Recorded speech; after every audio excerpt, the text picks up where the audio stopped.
we live in an unjust world where Pink is a top 10 hit. And it's stupid bad. It's just what does it even mean? Pink is his favorite color. Who cares? Well, who cares? I think it's a double entendre. No, it's not. It's not a double. It's a stupid entendre. That's what it is.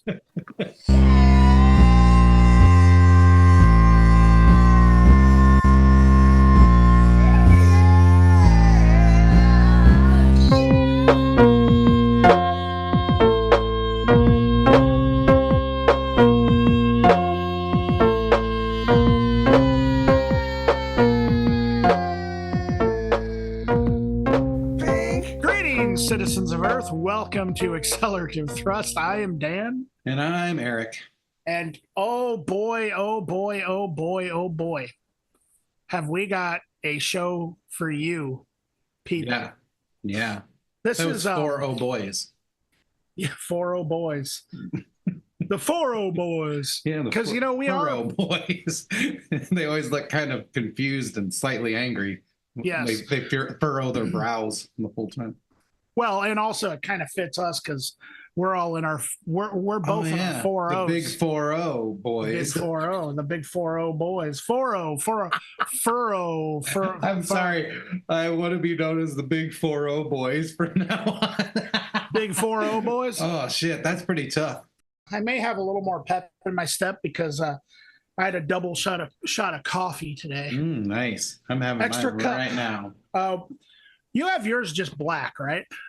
Yeah. Black as midnight on a moonless night. Yeah. What kind of coffee do you drink? Well, we're kind of bougie, so we actually buy the Starbucks K-Cups. You know what? I don't like the Starbucks brand, but I can't deny that they have great coffee. Yeah, it's good stuff. I do the Folgers Black Silk, and I put a double entendre. A double entendre. And I do a little creamer. But now on to something that has nothing to do with coffee. Yes. I mean, we could keep talking about coffee. No, it's all right. It is what it is. The best thing ever invented. It is the best thing ever invented. So I will say 2024, there's obviously been some stuff that is not so great that's happened in 2024 for sure. Yeah, depends on who you are, I guess. Depends on who you are. There's some good things that have happened to. Yeah, that's probably true. People. I can't think of them, but music. There's been music.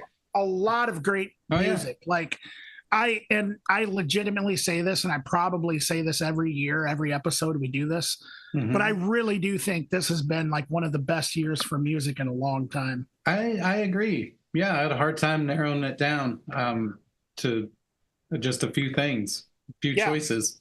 It does seem like there's a lot of bands, like 80s, 90s bands that have put out like new material this year. Much. Yeah, because there was like, the Smashing Pumpkins put out another record this year, which I don't know if you've been following. Probably not, because I don't know what. You'd have to absolutely be like a crazy fan of the Pumpkins to like really pay attention to what they've put out like in the last 3 albums or whatever. But this new album is kind of a return to the guitar rock of like sort of like a Gish type sound. I've only listened to like a couple songs because honestly, I'm probably just never going to listen to a full Smashing Pumpkins album again. Yeah.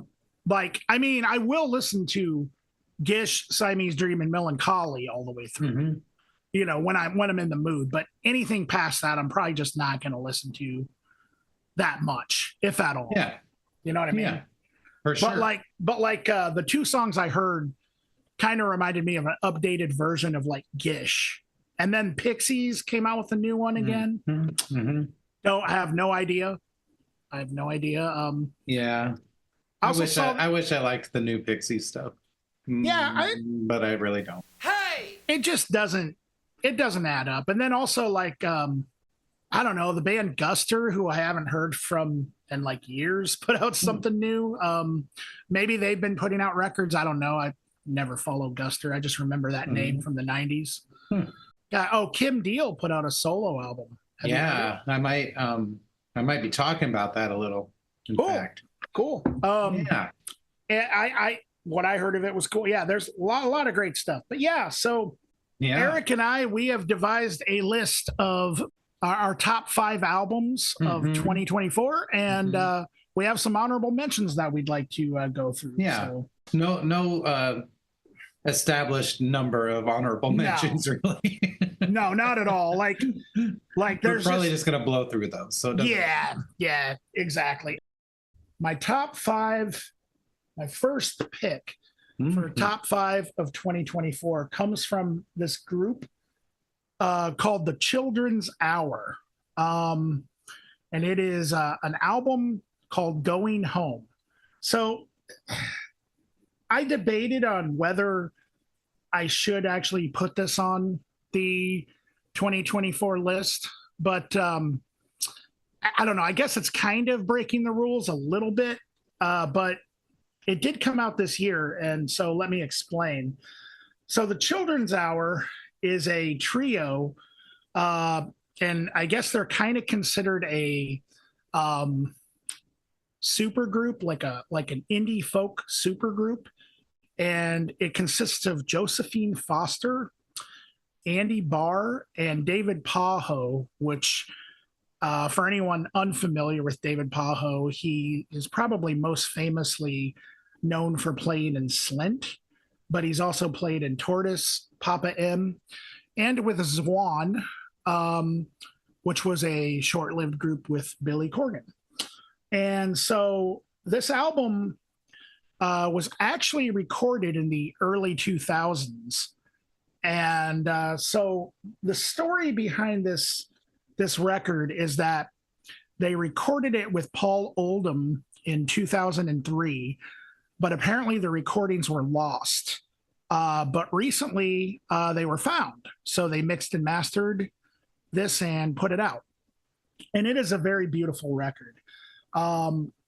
Eric, if you haven't heard this, I think that you would really dig it. It's very somber and but it's also kind of, I don't know, strangely hopeful at the same time, I guess. I know that kind of sounds a little ridiculous, but that's sort of the I don't know, that's the vibe that I got from it. It's hauntingly beautiful. I would say it falls somewhere between like a twee pop record and a dark, jangly indie pop. I guess you could say folk. I don't really hear the folkness too much. I guess like the presence of acoustic guitars would be where the folk influence would come in. But yeah, there's a lot of great guitar harmonies. Josephine does the majority of the vocals, but is accompanied often by Andy Barr. Or maybe it's David Bajo who does the male vocals, but I think it's Andy Barr. In any case, the vocals are fantastic. And it also just sounds, I don't know, it sounds like they had a lot of fun recording it. It's not like David Pajo's projects are usually pretty, well, for lack of a better way to describe, slinty. In other words, just kind of, I don't know, like Slint is kind of a, I guess you could say like a big influence on like the slowcore sound. I wouldn't necessarily call them a slowcore band, but slowcore adjacent anyway. And that's kind of what a lot of David Pajo's projects remind me of. This really is not that. There's some really great songs here. There's only 8 songs. It definitely sounds kind of dark and kind of sad, but yeah, I still think that there's some there's kind of like a jangly hopefulness to it as well. The lyrics are really great, and just overall, I really enjoyed it. There are times where the I don't know, the name Children's Hour really fits for this project, in that the vocals sometimes invoke a feeling of like a children's choir, somewhat, like especially when Andy and Josephine are doing the vocals together. It creates like a really, really cool effect. So yeah, this was a great record. I would say that if you're a fan of like, you know, Ani DeFranco, there is kind of a coffee shop sort of vibe. I don't mean that in a bad way, but I don't think it would be too out of order to see like a performance of like this kind of group like at a coffee shop. In fact, I think it would be a really cool atmosphere for it. Beat Happening, I would say the Velvet Underground Nico album, Tegan and Sarah. Some of the vocals remind me of like the Breeders, Belly, Liz Phair, Julian Hatfield. There's kind of a twee type thing kind of going on, and it's just overall, it's just a really, really great record. So yeah, that's my first pick for 2024.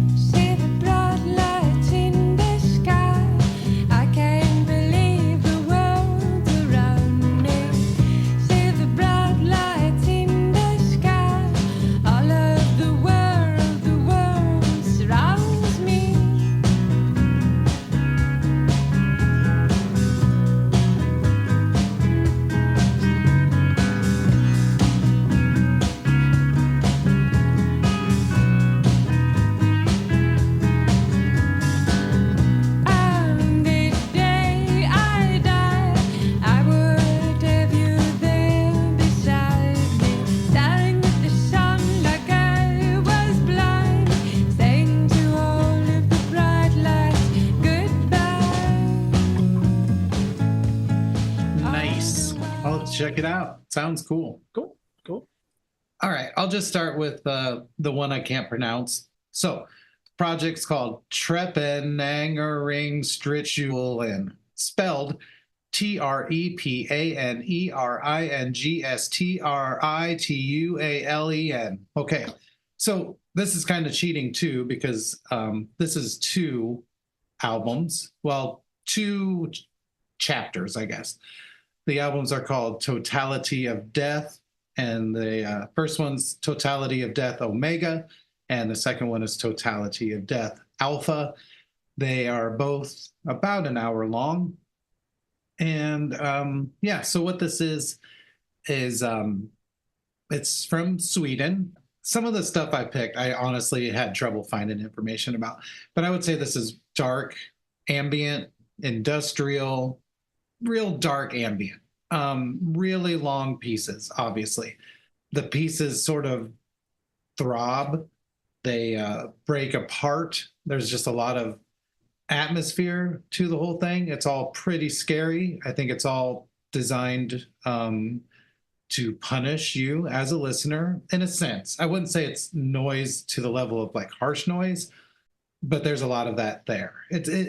What it reminded me of is your favorite industrial albums, like especially like maybe Skinny Puppy or something, when they go into sort of a long break or a long section of a song and just like they let things kind of fall to their base elements. But yeah, super like ritualistic drums, a lot of just swirling noise. This does have vocals, and those vocals are very like guttural and not necessarily like death metal vocals, but very just a dark, kind of depressing. I'm really selling this, aren't I?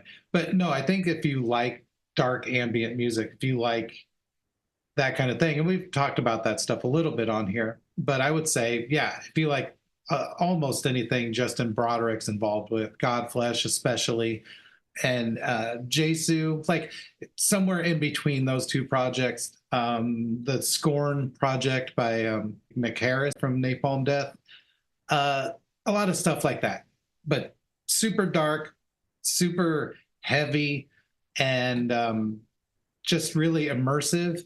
And honestly, if you want to spend 2 hours in this world, you can do it. And I don't know what you'll be like when you come out of it, but yeah, I had a great time listening to it. It puts you in a really cool, weird place. And like most ambient, you don't necessarily have to pay attention to it. You can let it wash over you. Just really, really dark, ambient, heavy industrial. That's about all I have to say about that, I guess.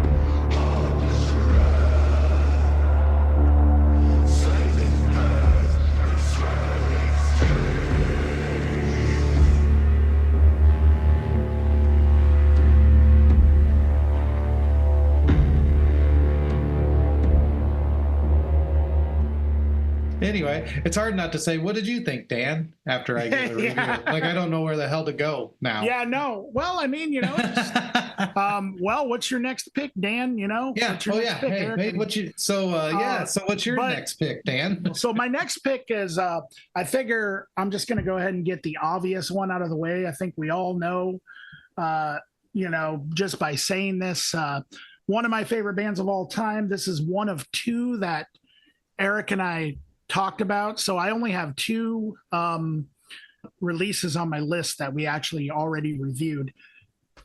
I'm sure you can already guess. Melvin's Tarantula Heart. To me, this is one of the best albums the Melvins has put out in a long time.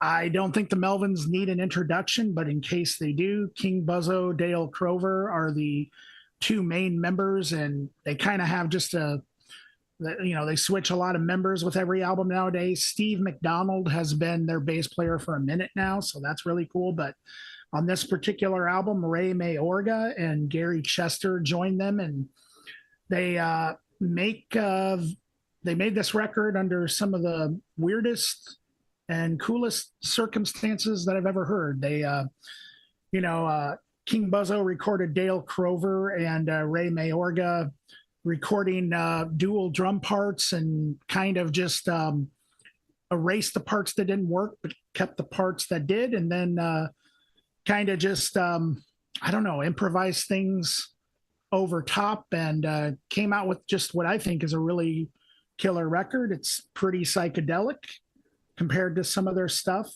I guess the best way to describe it would be psychedelic doom and weirdness. And I don't really have much more to add to it, because if you want to hear our full assessment, you can go back and listen to, I think it was 2 episodes ago or something like that, or 1 episode ago, something like that, where we have a full review. And this is hands down one of my favorite records of 2024. And if you're a Melvins fan, I don't see why you wouldn't like it. But then I guess if you don't like it, I can understand too, because not every, new Melvins is not for everyone, I guess. But I love it. So, and I know Eric really liked it too. I did. So yeah. So yep, that's my pick, and that's really all I got to say about that. That's my pick, and I'm sticking to it.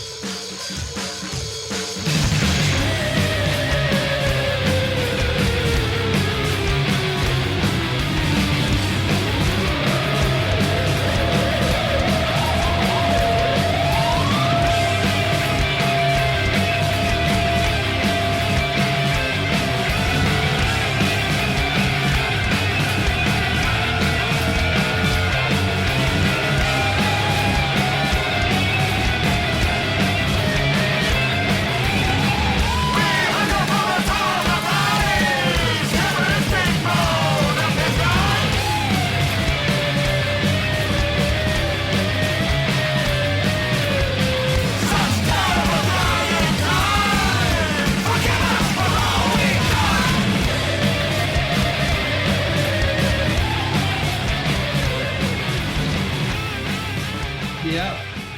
Let's see, my second pick. It's funny because my 5 picks fall squarely into 2 categories, so I'm trying to decide how to break those up. Okay, so the next one is a group called Porridge Radio. The record is called Clouds in the Sky, They Will Always Be There for Me. Yeah, so my wife Sarah showed this to me, and at first I was like, yeah, that's good. I like it. It sounds kind of like other things and whatever. And but then we listened to it more, and I realized just how different it actually is from the things that I thought it was like. So they're from the UK, and basically it's more of like a noisier, more feral kind of take on indie folk rock kind of stuff.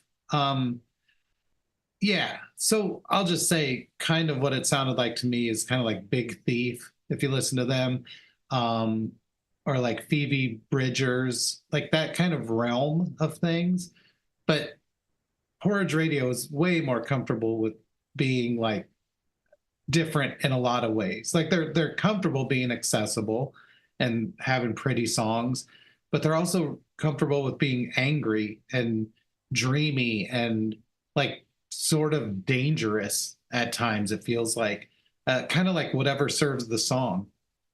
And they'll go from these folky moments to like sort of these meditations on the topic, and the singer, she just lets out a lot of frustration and rage, but also in a really beautiful way. Like I'm presenting as like it's somehow heavy, and it absolutely is not heavy.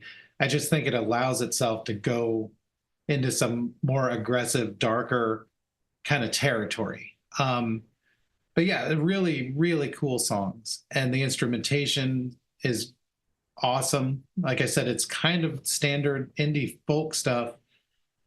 But again, they bring in other elements, they play things, they let it get dissonant. The singer, I didn't take down her name. I should have. She has an amazing voice. I think she's the main songwriter too. But yeah, so if you're into things like that, but also sometimes want it to have a little more edge or a little more teeth or whatever, like this is really cool. So I would say recommend it if you like Big Thief, like I said, Phoebe Bridgers. What it really reminded me of is early Bright Eyes. Like what's that, Fevers and Mirrors or whatever, that album. Just kind of how the songs allowed themselves to get pretty rowdy, and pretty sad and kind of aggressive. But it reminded me a lot of that era of Bright Eyes. I wouldn't say newer stuff necessarily. And vocally, it actually reminded me a bit of Kristen Hayter from Lingua Ignota.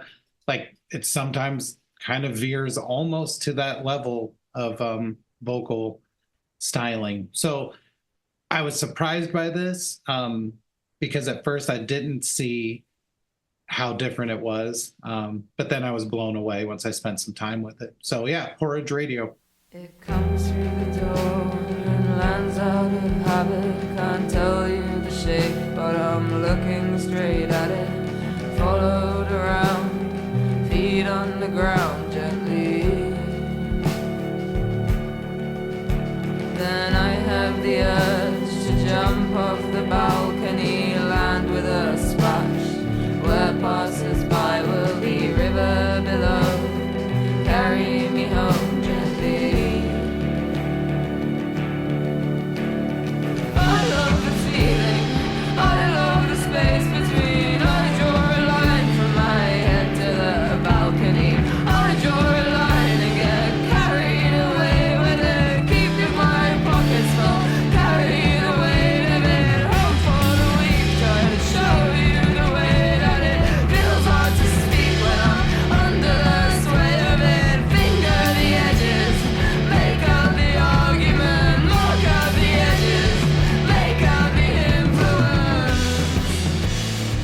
influence. That's really cool. Okay, Yeah. so my next pick is another one that we talked about. It's the second one that we have already reviewed. So I'll skim through this one pretty quickly, but it's Chemtrails, The Joy of Sex. Yeah, man. So Chemtrails from the UK. And I just think that this is a very adventurous, fun record that has a very doomy, dark side to it as well. Lots of lyrics about cults and kind of scary stuff, and lots of synths that kind of melt together with guitars, and vocal melodies are really interesting. It's kind of quirky. Songs are kind of repetitive, but don't let that description turn you off, because it definitely is not. It doesn't hinder it at all. It actually helps it quite a bit. And also it's not really repetitive. It's just kind of like rhythmic, I guess, would be the better description for that. But yeah, kind of like a darker B-52s. There's definitely some, like, I don't know, like Dick Dale influence, maybe a little bit of Tubeway Army in there. Manor Austerman, The Breeders, all kinds of stuff. And the vocalist, Mia Lust, and the vocalist Laura Orlua, who they both do different things, vocals, guitars, and keys. I mean, their melodies together that they combine is just fantastic. I just think this is one of the most interesting and one of the funnest rock records of 2024. Nice. And again, I know that you enjoyed this one as well, Eric. Yeah, for sure. Yeah, it's good stuff.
Let's see.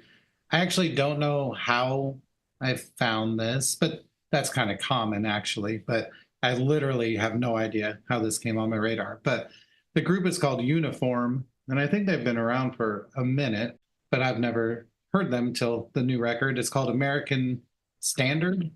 American Standard. This is a weird record. When it starts, it's hard to understand what's happening at all. The first track is like 20 minutes long. And probably the first 2 minutes, honestly, is sort of like a military cadence almost. Like I don't know. It's like chanting. It's like militaristic chanting. It's really odd.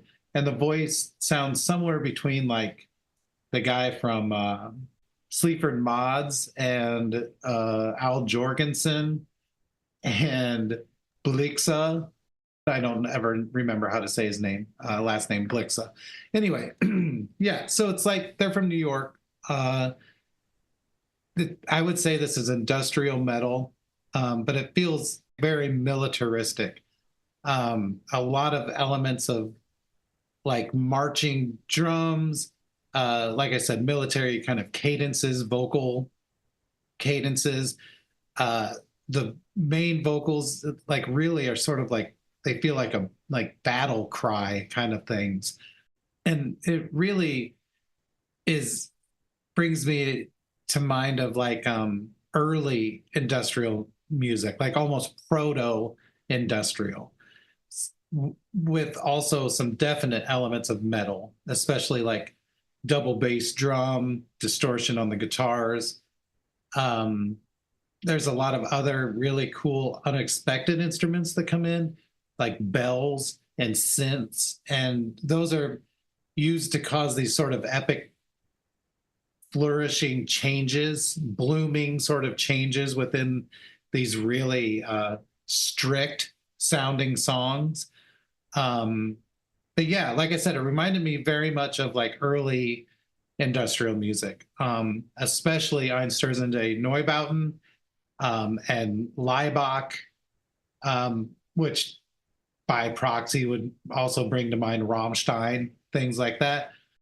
The difference being that this also has elements of metal, unashamed elements of metal, which kind of reminds me of like Ministry, like I said, and not really early Ministry, more like almost like Filth Pig Ministry. And definitely the Swans reminded me of that. But yeah, I don't really know what to say about this. Like I said, it just sort of somehow landed in my lap and I was like, this is crazy. And I want other people to hear this. So I don't really have much more to say about it. If that at all sounds cool to you, I think you'll really like it.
Pick is we talked earlier about how there were a lot of 90s bands that kind of got back together and surprisingly dropped new albums, and this one might be one of the most surprising, and that is the Jesus Lizard. They put out a new album called Rack. Probably unsurprisingly, I have always been a huge Jesus Lizard fan. I think anybody who's ever seen any of my bands, including Erik himself, probably is like, it figures. You know, because I mean, you know, bands like the Jesus Lizard and Fugazi and anything Steve Albini was involved with, I mean, that's kind of what I cut my teeth on as far as learning guitar, or unlearning guitar, depending on which way you look at it. But yeah, they've always been a huge, important band for me. And I don't feel like Jesus Lizard probably needs much of an introduction, but for those of you who may be unfamiliar, it consists of David Yao on vocals, David W.M. Sims on bass, Dwayne Dennison on guitar, and Mac McNeely on drums. So yeah, I have listened to this record probably more than anything else in 2024. And the reason why is because I think it holds up with the best material from Jesus Lizard, including Head, Goat, Liar, Down, Shot. I mean, I love all those albums, but I think this is such a return to form. And, you know, I mean, it's what, 26 years later? And I think it's just really cool that they did this. So, I mean, yeah, there's some great standouts on this record. A song like Armistice Day has the brooding slow sludgy bass that you would expect, and kind of the I guess you could say Zeppelin-esque or Black Sabbath sort of, I don't know, proggy sort of bass line. I guess that's the best way to describe it. And David Yow's just absolutely deranged vocals. They may not be as I don't know, screechy or as punchy or even as intense as they were on the older material, but I wouldn't expect them to be, because I mean these guys are, you know, much older now. But a lot of the material reminds me of like Frankenchrist era Dead Kennedys, which I mean, honestly, that's kind of what Jesus Lizard always has sort of sounded like anyway, if you really want to get right down to it. There's like a huge sort of surf rock influence, I think, that's always been prominent on Dwayne Dennison's playing. Kind of almost like a noise rock rockabilly thing going on with like David Yow's vocals. And I mean, yeah, what else can I say about the Jesus Lizard? They're a classic band. I think most people kind of know them by now. Huge influence on so many bands today, and they kind of fit in that same trajectory as like Fugazi or something like that, and very rhythmic, and one of the best bands out of Chicago, if not maybe the best band out of Chicago. Jesus Lizard Rack. I mean, if you're a fan of Jesus Lizard, you're probably going to love this record like I did. So yeah, Jesus Lizard for the win, 2024.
My next one, the artist's name is Valader, Valloder.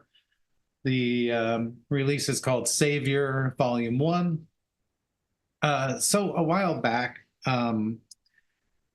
I somehow got way into funk music, and there's a lot of different kinds of funk. So don't just roll your eyes and dismiss this already, because there is like a whole lot of different kinds, and some of it sucks, and some of it's really poppy and stupid and for little kids, it feels like, and like anime or whatever. And there's drift funk, and there's Russian, and there's Brazilian, and all kinds of stuff. Funk, so Phonk, funk. And what funk is essentially, so back in the day, in Memphis, Tennessee, USA, there was a lot of stuff going on, mostly headed up by 3-6 Mafia. And there was a lot of underground tape trading with a lot of different hip hop groups and artists. And a lot of the times that overdubbing and the redubbing of tapes created this outrageously lo-fi sound where the bass is blown out. You can barely hear the vocals. So basically what funk sounds like, and specifically Memphis funk, is sort of like these mixtapes where the bass is blown out, everything is in the red, everything's distorted, everything's lo-fi. Any of the rapping barely makes it through the wall of noise that's created. And because a lot of this kind of comes from 3-6 Mafia and that sort of aesthetic, a lot of the groups and artists are really into like darkness and Satan and, stuff like that. It has a lot of elements that are similar to early black metal, like as far as the tape trading, the artwork, the extreme underground element of the scene. But anyway, enough of the background. Basically, the Memphis funk stuff is overblown, almost unlistenable hip hop. They're as a scene, they're also obsessed with the 808 drum machine, especially the cowbell sound, and so that comes through a lot. As far as Valader, the artist, I really can't find any info, but I can glean that they are at least a Memphis funk genre artist, if not actually from the area. And I can tell just because of the other people that appear on this record. So yeah, like I said, it's nasty, it's brutal, it's unlistenable, it's almost humorously distorted and lo-fi. And I know that sounds horrible to most people, but for some reason I really connect with it. Like I'm surprised by it. I'm shocked by the sounds that I'm hearing. It has an energy to it that kind of like something like The Bug, where it's so blown out and aggressive that it kind of just gets your ire up, kind of, I don't know, gives you some energy. Yeah. And so the guests are pretty much a who's who of this genre. My favorites being Smokey Dog, an artist called Exorcist, where the O is a V. Smokey Dog, the O is an X. I don't know why they can't use O's. Maybe it has something to do with 3-6 Mafia. I have no idea. But yeah, so if you listen to this record, you could go through basically all the guests on each song and have yet more music to listen to by those people. I can't really describe it any better than that. If you like that kind of stuff, if you are a big fan of like 3-6 Mafia, DJ Screw, the Gravediggers, like really slowed down, heavy, distorted, unlistenable horrorcore, you'll really like this. So yeah. Anyway, I laugh, but I've listened to this record probably 30 times in the last 2 months. I just love it. So yeah, check it out. Valader, Savior, Volume 1.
That sounds really, really interesting. I actually, you were talking about the Memphis tape trading stuff. I actually just watched a video on the whole.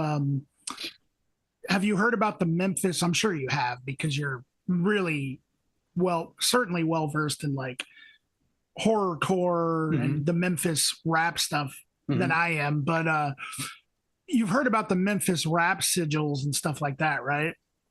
Yeah. It's all really interesting, and immediately I thought of the connection to black metal. Like, there's this like theory that like there was a like sort of a whole like I don't know 10 artists or something like that were all doing tape trading, that they were actually like I don't know, like the recordings were sigils, and that they were actually including, like, they were all included in like murders, including like the West Memphis 3 situation. Yeah. And like that they were like recording like the souls of like their victims, and things like that. Then it is wild shit. It's very, very wild shit. It actually almost makes black metal sound cartoonish.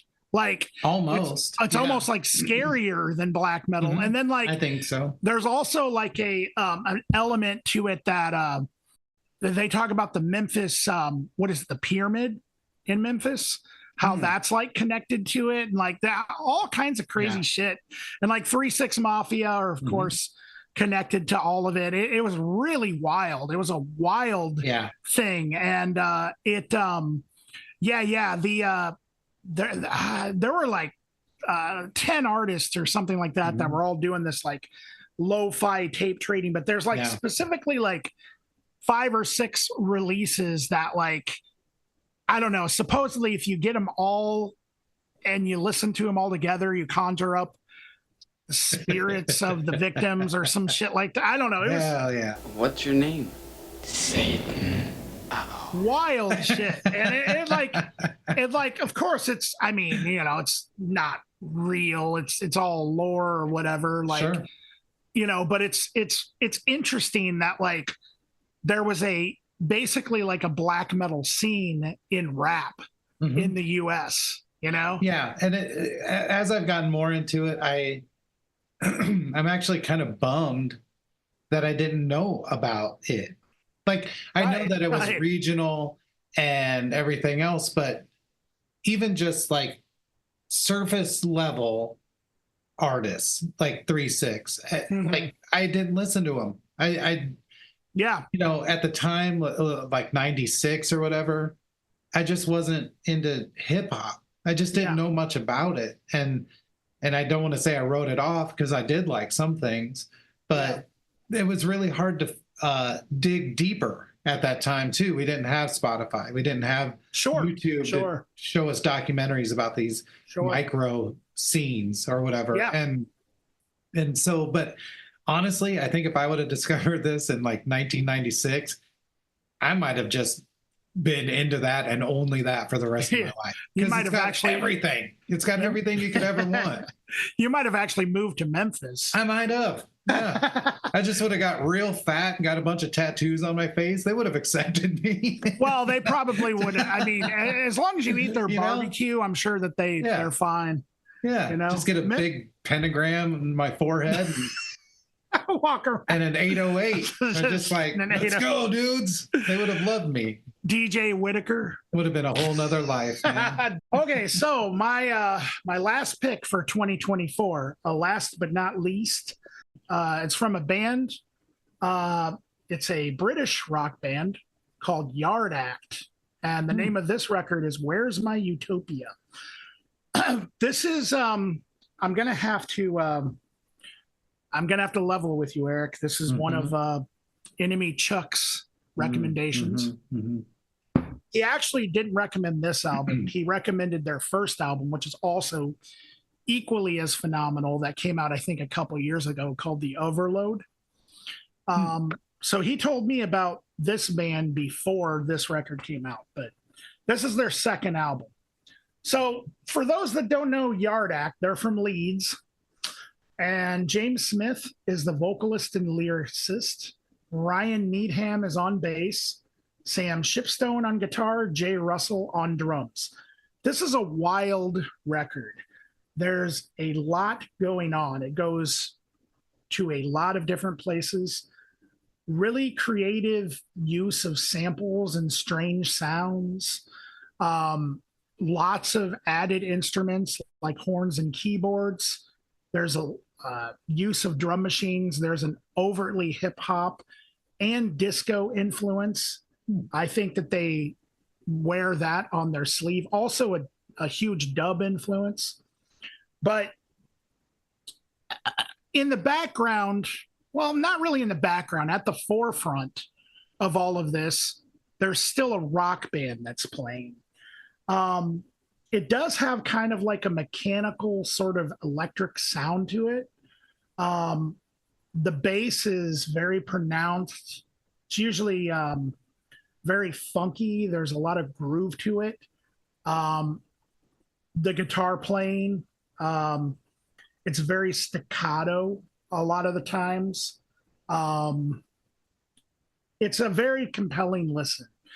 The way that it mixes like sort of British post-punk with like sort of a 90s, I would say like 90s sort of like junk, like DJ culture, I guess you could say, it's one of the best like sort of mashups in terms of genre that I've ever heard. It's pretty political, which I think you can tell just from the title alone. There's some spoken word stuff that James does on it.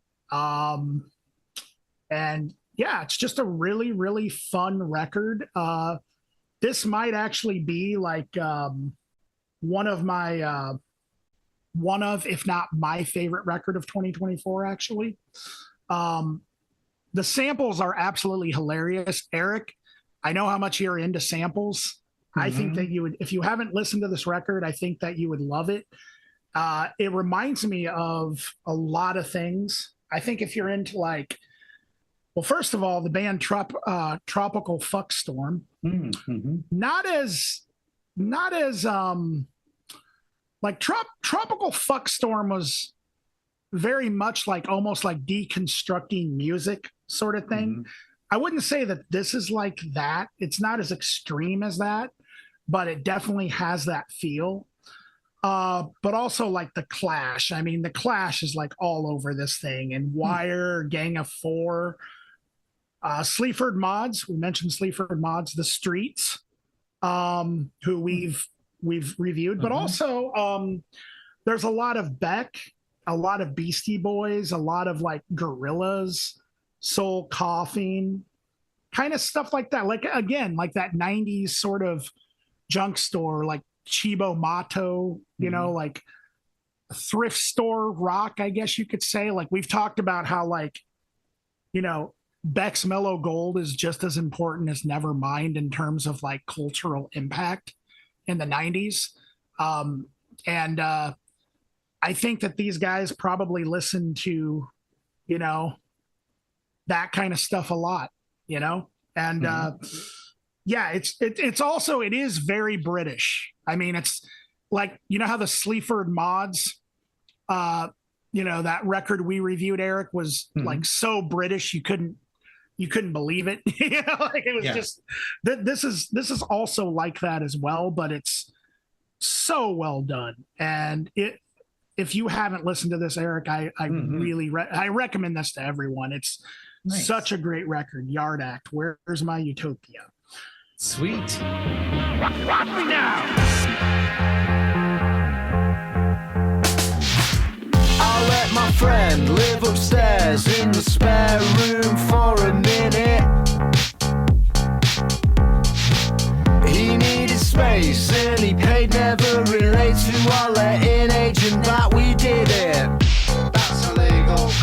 I sublet, yeah, I admit it. Document on tape the greatest crime this nation's saving grace devised and then committed.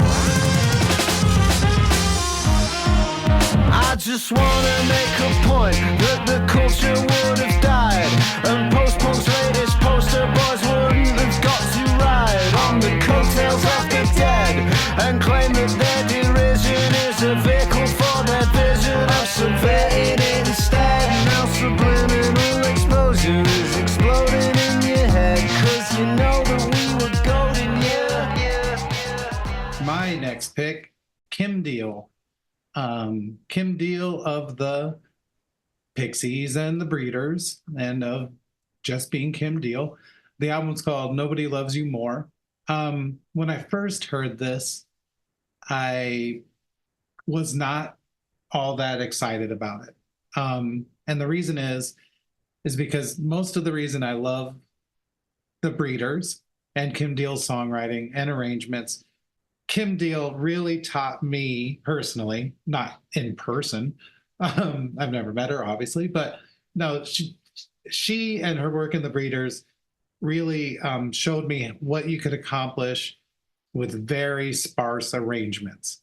Like, really, like the song Off You from Title TK is seriously, it's just kind of like a bass and her voice and one really weird out of place synthesizer note. But anyway, that's what I really appreciated. It was just the sparseness. Just like, if there's drums, they're big and sound live, and they're dry, and like there might be a guitar on top of that and a bass, but only certain notes or whatever. Like, just really sparse to the point of kind of being weird, you know? But I think the songs are straightforward enough that it works in a different way. And this is sort of like after Last Splash I'm talking, even though that there's elements of it on Last Splash too. Anyway, this is not a Breeders review. Yeah, Nobody Loves You More. So yeah, when I first heard it, it didn't necessarily have that sparseness, but the title song just kept getting stuck in my head, like to the point of kind of driving me crazy. So I just kept listening to the album, and then I finally got it, and it's phenomenal. It is easily my top album of the year. I feel dumb for not getting into it sooner, but you know, I got there anyway. The songs are amazing, just like you'd expect out of Kim Deal. They're catchy in their own way. They're based in a lot of different things. They're strange, beautiful, haunting, total earworms. Like I said, that's kind of what hooked me. No fishing puns there with the earworms thing. Anyway, it's Breeders-esque in a lot of ways, which you would expect, but it's really a lot more fleshed out. The arrangements are just really interesting. There's elements of, I don't even know, mariachi, elements of surf, a lot of elements of tropical / Hawaiian slide guitar, which you would kind of expect. That pops up in a lot of Breeder stuff too. A lot of just stripped down punky stuff at times. The one thing that this had that a lot of other things that the Breeders, and I guess, I don't know, I don't really think of Kim Deal's work in the Pixies that much anymore personally, because I don't think it was necessarily her pure voice coming through. I think everything was sort of still filtered through the Pixies machine, you know, the bone machine, as it were. But yeah, so there's a lot of theatrical elements to this, a lot of almost Disney level orchestral arrangements. And they have that feel to them. What it really, really reminded me of was the production work of John Bryan, who did the Punch Drunk Love soundtrack. He also produced the Fiona Apple Extraordinary Machine album. And it just has this like almost Disney element to the orchestral strings. But yeah, these songs are so good. They go everywhere. It's just really a joy to listen to. Yeah, recommend it if you like the Breeders. If you like John Bryan stuff. I'm sure there's a million other things that it's sort of like, but really, this is amazing Kim Deal songs with really cool arrangements. And it feels a lot more fleshed out than other things I've heard her put out. A lot of different people worked on this. It took, like, no joke, like, I don't even know, like 10 to 15 years for this to get made. Like, the first songs I really do think were recorded in like 2011. And so a long time coming. It's finally out. It's super good. Yeah, I guess that's it. Kim Deal, Nobody Loves You More.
we went down so many rabbit holes. Yeah. Like Yeah. we pulled rabbits out of the hat with this one. We pulled rabbits out of our holes. Rabbits out of our holes. And I mean, we talked about Aerosmith for at least 10 minutes. That's true. Yeah, I don't know how much that's going to make in this episode. I don't know why that even. I don't know how many rabbits we need to pull out of our wormholes today. That was a fun show. Man, Yeah, we've really gotten off topic, and we should wrap it up. We should wrap it up. Well, 2024, another year has closing.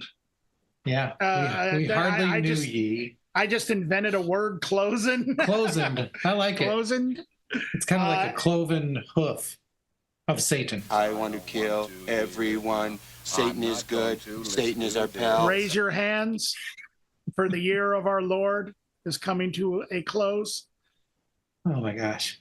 Yeah. And bow down to the spirits that beset you. Yeah. Yeah. Yeah. You know, I think this show should just become about Satan. I think we would do a lot better.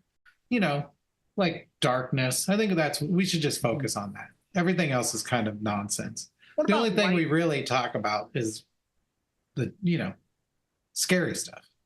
What about lightness? Instead of darkness? No, I was just thinking of there's that whole Christian black metal genre that's called life metal because they can't call it white metal because that's unfortunately already black metal. Yeah, exactly. That's what's ironic.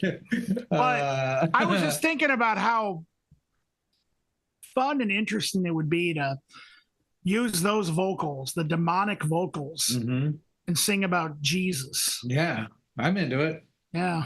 Yeah. Life metal. Wow. Good stuff. Yeah, I'm gonna have to look into that. I've never. Yeah, I wonder what their acronym is. Yep. Like you have the NSBM, right? The National Socialist Black Metal. Nazi stuff. What's the Christian version of that? I wonder. Well, anyway, we'll talk about it. We'll figure it out. Yeah, we'll get a guest on. Yeah, and if you hadn't heard of National Socialist Black Metal yet, I'm sorry that I mentioned it because I'm not at all trying to spread it. And on our one show. of the things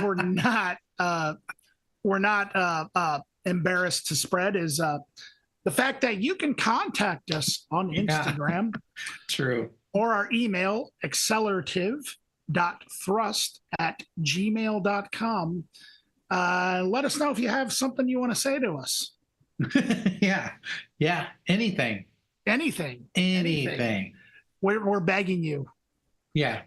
Please. We just need one person. Just one person to say, I listen to your show. That's all we need. You can send it on an email, on Instagram, anything. All right. That's all, folks. Yeah. Hopefully we'll be coming back with some more episodes in the future. Yep.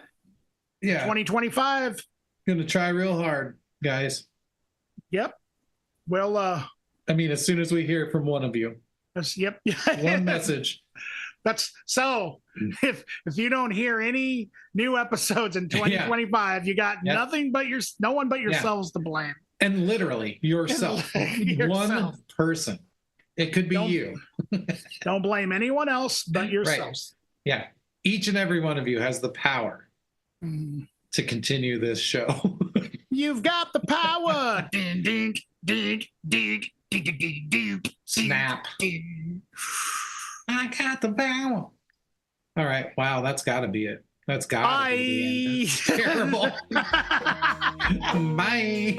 Bye. God damn.